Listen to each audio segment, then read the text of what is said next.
শাহবাবাদ মগপুকুর পাট বাইতুল জান্নাত জামে মসজিদের উদ্যোগে এলাকাবাসী প্রবাসী ভাইদের আন্তরিক ভালোবাসায়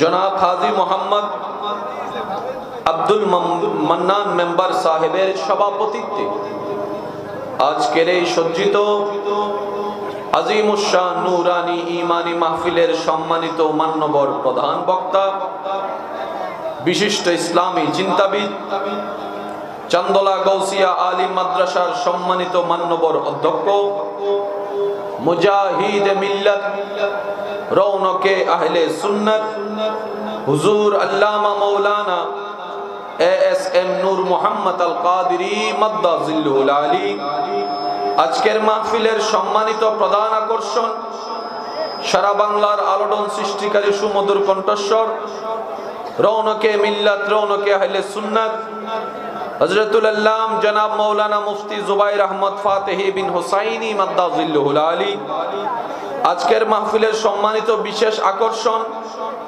রৌনকে মিল্লাত হুজুর আল্লামা মাওলানা কারি কামরুল হাসান ভুইয়া সাহেব হযরত মাওলানা হাফেজ কারি আরিফুল ইসলাম আরিফি সাহেব আজকের মাহফিলের সম্মানিত মান্যবর প্রধান অতিথি জনাব মোহাম্মদ আলী আহমদ সাহেব সৌদি প্রবাসী বিশেষ অতিথিবৃন্দ জনাব মোহাম্মদ মনির হোসেন চৌধুরী জনাব আলহাজ মোস্তফা সরওয়ার খান জনাব হাজী মোহাম্মদ ফরিদ উদ্দিন সহ আমন্ত্রিত ওয়াদিগার ওলামায়ে কেরাম বিশেষ করে স্কুল কলেজ ভার্সিটি মাদ্রাসার প্রাণপ্রিয় ছাত্র ভাইয়েরা পর্দার আড়াল থেকে শ্রবণরত আমার সম্মানিত মা ও বোনেরা উপস্থিত এলাকার মান্যবর ব্যক্তিবর্গ মুরব্বিয়ানে আজম হাজিরানে মজলিস আল্লাহর প্রেমিক নবীর প্রেমিক ইমানদার ভাইয়েরা আসসালামু আলাইকুম ওয়া রাহমাতুল্লাহি তাআলা ওয়া বারাকাতুহু। মহান রবের আলিশান ও পাক দরবারে লক্ষ কোটি শুকরিয়া জ্ঞাপনের নিমিত্তে আপন আপন জায়গা থেকে সর্বোচ্চ ভালোবাসা নিয়ে চিৎকার দিয়ে একবার বলেন আলহামদুলিল্লাহ, আর একটু ইমানি আওয়াজে বলেন আলহামদুলিল্লাহ।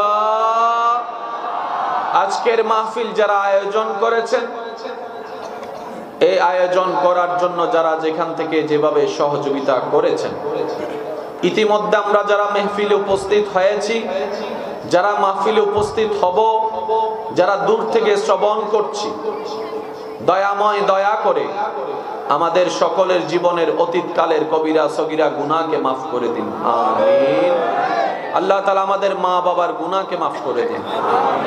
আমাদের যত আত্মীয় স্বজন এবং এই এলাকায় যত কবরবাসী এই মুহূর্তে কবরের কঠিন আযাবে কষ্ট পাচ্ছে, আল্লাহ তাআলা প্রত্যেকটি বান্দার দোয়ার উসিলায় প্রত্যেকটি কবরবাসীকে আযাব থেকে মুক্তি দান করুন। সম্মানিত উপস্থিতি, বিনয়ের সাথে শ্রদ্ধার সাথে সবার কাছে আমার নিবেদন, যেইটুকু সময় আল্লাহ তাআলা আমি অধমকে বলার তৌফিক দান করবেন, এই সময়টুকু সবাই মনের কান দিয়ে শোনার চেষ্টা করবেন ইনশাআল্লাহ। দ্বিতীয় নাম্বার, আমাকে একটু আওয়াজ দিয়ে সহযোগিতা করতে হবে। যারা যারা করতে রাজি আছেন একবার বলেন তো দেখি মারহাবা। আর একটু ছোট করে বলেন মারহাবা। আমি অজস্র যুবকদের উপস্থিতি দেখতে পাচ্ছি। আমি গুনেহগার, অনুপযুক্ত, রবের দরবারে বান্দা হিসেবে এতটুক ফরিয়াদ করছি, মাওলা এই যুবক বান্দাদেরকে তোমার দ্বীনের পথে তুমি নিজেই কবুল করে নাও। আল্লাহ এই যুবকদেরকে তুমি ইসলামের পথে কবুল করে নাও। আল্লাহ এই যুবকদেরকে তুমি রাসূলের বাগানে খাদেম হিসেবে কবুল করে নাও। আল্লাহ এই যুবকদের দুনিয়া এবং আখিরাতকে আলোকিত করার জন্য যা অর্জন করা দরকার তুমি দয়া করে সবার জীবনে সেই নিয়ামতগুলো দান করে দাও। আমার যুবক ভাইয়েরা, বেশিক্ষণ সময় আপনাদেরকে ডিস্টার্ব করব না, কিন্তু যতক্ষণ ডিস্টার্ব করব মাওলার প্রেম নিয়ে করার চেষ্টা করব। আমার আওয়াজ কি ক্লিয়ার ভাবে শোনা যাচ্ছে? একটু হাত তুলে দেখাবেন প্লিজ। আচ্ছা, মাশাআল্লাহ। আজকে আমি বলবো বেশি আস্তে আস্তে, আপনাদেরকে বলতে হবে বেশি জোরে জোরে, ইশারায় ইশারায় বলতে হবে সুবহানাল্লাহ। দেখি কেমনে বলবেন, দেখি বলেন তো।